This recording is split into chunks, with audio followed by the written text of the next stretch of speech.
Bonjour et bienvenue pour un nouvel épisode de La boulimie, ça suffit.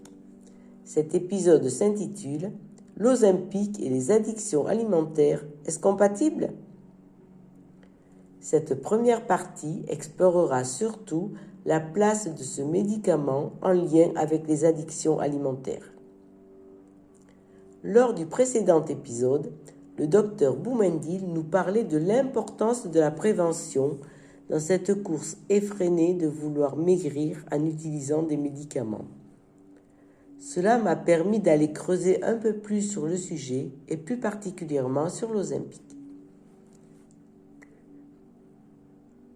Savez-vous que l'Ozempic est fabriqué à partir du venin d'un lézard appelé Gila monster ?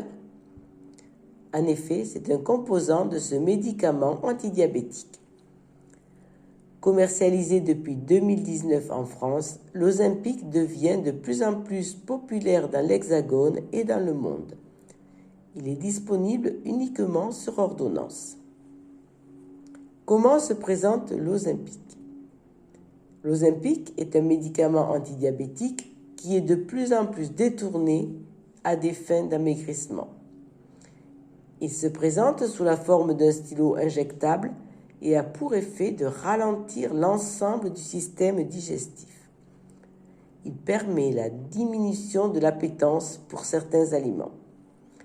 Il a un rôle dans le contrôle de la glycémie. Il stimule les cellules du pancréas à produire de l'insuline lorsque le taux de glucose dans le sang est élevé. Et cela réduit la sensation de faim. Tous ces mécanismes en font une arme contre le diabète de type 2, caractérisé par une insuffisance d'insuline. Rappelons que le diabète de type 2 correspond à un excès durable de la concentration de glucose dans le sang, l'hyperglycémie. Ce diabète apparaît progressivement et insidieusement. Les diabétologues essaient de la prévenir et de la traiter, tout en insistant sur l'importance du mode de vie dans sa survenue et donc dans sa prévention, ainsi que de sa prise en charge. S'agit-il enfin de la solution miracle au problème de surpoids et d'obésité ? Le voyage du venin jusqu'à la pharmacie est une histoire unique et toujours en cours, remplie de succès et de retours en arrière. Le monde de l'Ozempic est déjà considéré comme le standard en or pour le traitement de l'obésité et du diabète. Il peut dépasser en termes de résultats les interventions comme les opérations bariatriques et il apparaît aujourd'hui comme l'un des meilleurs choix parmi toutes les options proposées pour perdre du poids. Alors creusons un peu plus au sujet de ce médicament et de son fonctionnement. D'où vient son succès ? Comment peut-on le comparer à d'autres médicaments ? Et quels en sont les effets secondaires ? Nous nous limiterons ici à son impact par rapport au domaine des addictions au sucre et aux produits industriels. Le pouvoir de l'addiction au sucre et aux produits industriels est une cause majeure de l'obésité et du diabète. Pourrait-il être mis de côté et négligé dans l'engouement de ce nouveau traitement ? Si cela arrivait, l'histoire de l'Ozempic pourrait ne pas aboutir à une fin aussi heureuse que prévu. Qu'est-ce que l'Ozempic comparé à d'autres traitements d'obésité et diabète ? Allons plus loin. C'est un médicament connu pour son efficacité pour perdre du poids en ayant un contrôle sur l'ingestion du sucre. L'Ozempic imite la fonction de la régulation des hormones et notamment de l'insuline. Cette hormone de la faim qui vide lentement la digestion en délayant le glucose dans le sang. Donc, comme il y aura une meilleure régulation des hormones de la faim, on pourra constater une suppression de l'appétit, ce qui veut dire qu'en fait, on mangera moins. À partir de ces mécanismes, le diabète peut être ralenti et même stoppé dans son élan, avec une perte de poids qui peut arriver rapidement. Cela a vite alerté, très vite, la communauté bariatrique. Mais comment être à la hauteur de tous les traitements de ces médicaments qui contrôlent l'appétit et permettent de réduire les crises de boulimie ? Tous ces médicaments permettent de perdre de 5 à 20% du surpoids. Dans le royaume des solutions chirurgicales, plusieurs types d'opérations existent, du bypass à la sleeve par exemple. Le bypass déroute la trajectoire et il permet de perdre de 40 à 50% du surpoids de manière significative. La sleeve gastrique, une autre opération bariatrique, enlève 80% de l'estomac et permet un succès jusqu'à la perte du surpoids de 50% dès la première année. Cela, en comparaison avec l'Ozempic, une personne peut perdre de 10 à 20% de son surpoids avec le médicament. C'est peut-être plus lent, mais cela pourrait permettre d'éviter une opération. L'Ozempic promet 20% et même 30% de perte de poids dans le futur pour arriver parfois au même résultat que les opérations bariatriques. On reste songeur. Cependant, l'Ozempic, comme tout médicament, a sa part d'effets secondaires que nous allons explorer maintenant. L'Ozempic, malgré son efficacité, n'est pas la pilule magique.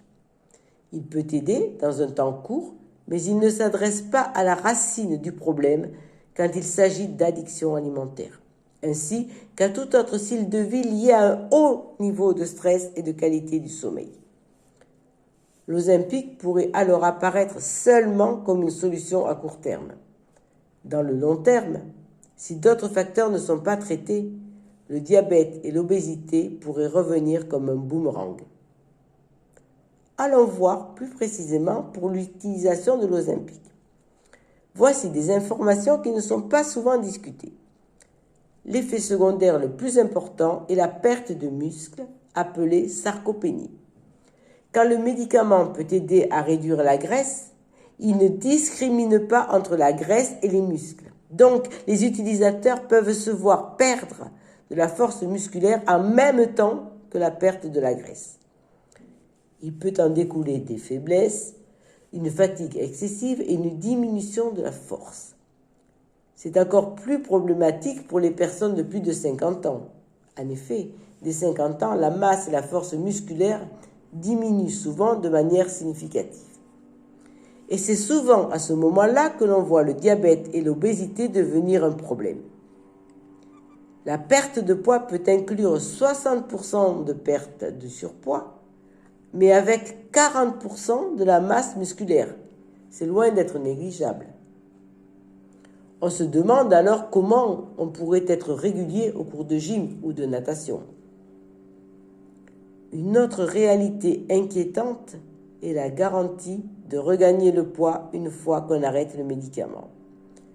L'Ozempic travaille efficacement, mais son impact n'est pas permanent. Une fois que le médicament est arrêté ou pris de façon discontinue, il y a de fortes probabilités que le poids va revenir en force.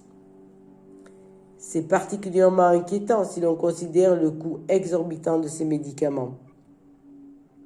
Tout le monde ne peut pas se permettre de maintenir une dépense aussi chère dans le temps, surtout si l'assurance maladie ne les couvre pas totalement.